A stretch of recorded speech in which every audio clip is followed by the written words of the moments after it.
क्यों ना आज घर पर ही कुछ ऐसा बनाया जाए जिसे देखकर और खाकर बचपन की याद ताज़ा हो जाए। देखकर याद आई ना, जैसे हम बचपन में अक्सर मार्केट से खरीद कर लेकर आते थे मूंगफली की चिक्की। क्यों ना आज इसे हम घर पर ही भी बना लें। इसे बनाना बहुत ही आसान है, केवल 2 इंग्रेडिएंट से ही ये बनके तैयार हो जाती है। तो इसे बनाने के लिए सबसे पहले आपको 1 कटोरी ले लेनी है कच्ची मूंगफली, जिसे हम कढ़ाई में डालकर इस तरह से ड्राई रोस्ट कर लेंगे। 2 से 3 मिनट में ये अच्छे से रोस्ट हो जाती हैं। आप देखेंगे कुछ ही देर में कि जो मूंगफली है हमारी चटकना स्टार्ट हो चुकी हैं और मूंगफली का कलर भी चेंज हो चुका है। तो यहाँ पे मूंगफली हमारी अच्छे से भुन चुकी है। अब हम इसे निकाल लेंगे एक कपड़े पर और इसे हम अच्छे से ठंडा हो जाने देंगे। जब ये मूँगफली हमारी अच्छे से ठंडी हो जाएगी, तब हम इसके ऊपर से छिलके निकाल देंगे। तो यहाँ पे मूँगफली हमारी अच्छे से ठंडी हो चुकी हैं। अब आपको इस तरह से कपड़े के चारों कोनों को इस तरह से चारों तरफ से पकड़कर हाथों से इस तरह से मूँगफली को मसल लेना है, जिससे कि जो मूँगफली के ऊपर जो छिलका होता है, वो हमारा बहुत ही आसानी से निकल जाता है और जो मूँगफली है वो भी हमारी अच्छे से क्लीन हो जाती हैं। तो यहाँ पर मैं आपको पास से दिखाती हूँ। तो मूँगफली का छिलका हमारा बिल्कुल निकल चुका है। अब हम इसे छान लेंगे। तो यहाँ पे मैंने मूँगफली को छान लिया है। तो मूँगफली एकदम हमारी साफ़ हो चुकी है। अब एक लेंगे बेलन और इसके ऊपर से हल्के हाथ से इस तरह से बेल देंगे, जिससे कि जो मूँगफली हमारी है वो 2 पार्ट में डिवाइड हो जाए। मैं आपको हाथ से भी दिखाती हूँ। आपको इस तरह से 2 पार्ट में इसको डिवाइड कर लेना है। तो यहाँ पे अब हम मूँगफली को निकाल लेंगे इस तरह से प्लेट में। तो आप देख सकते हैं कि मूँगफली हमारी बिल्कुल अलग-अलग है, एक-एक पार्ट इसका अलग हो चुका है। आपको इसी तरह से कर लेना है।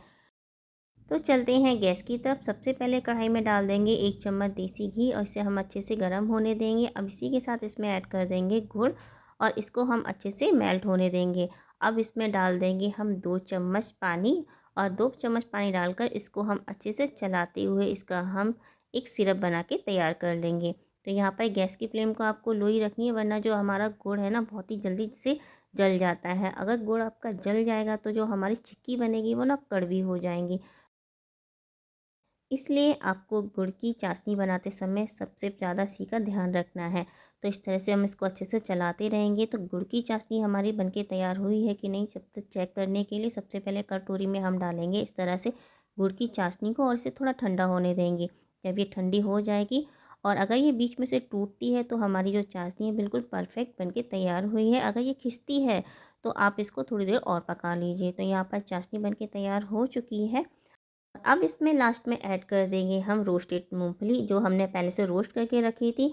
अच्छे से इसे गुड़ में कोट कर लेना है। तो यहाँ पर हमारा जो चिक्की का जो डो है वो बनके तैयार हो चुका है और अब इसे हम फटाफट ट्रांसफ़र कर देंगे ग्रीस किए हुए पेपर पर और इसे हम अच्छे से इस तरह से फैला लेंगे। आप चाहे तो यहाँ पर किसी भी प्लेट में इसको सेट कर सकते हैं। पहले से ही आप प्लेट को ग्रीस करके रख लीजिए और अब मैं इसे यहाँ पर बेलन से इस तरह से बेल दूँगी। तो बेलन पे पहले से ही मैंने घी लगा के रख लिया था।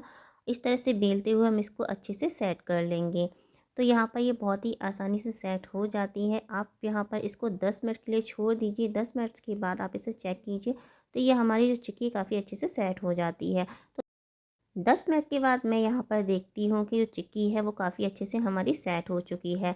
अब जो हमने पेपर पे इसको सेट किया था उससे आसानी से पेपर को निकाल देंगे, बहुत ही ईज़िली निकल जाता है। तो ये देखिए कितनी अच्छे से जो हमारी मूँगफली की चिक्की बनके तैयार हो चुकी है। आप इसी तरह से अपने घर पर बनाइए, एंजॉय कीजिए।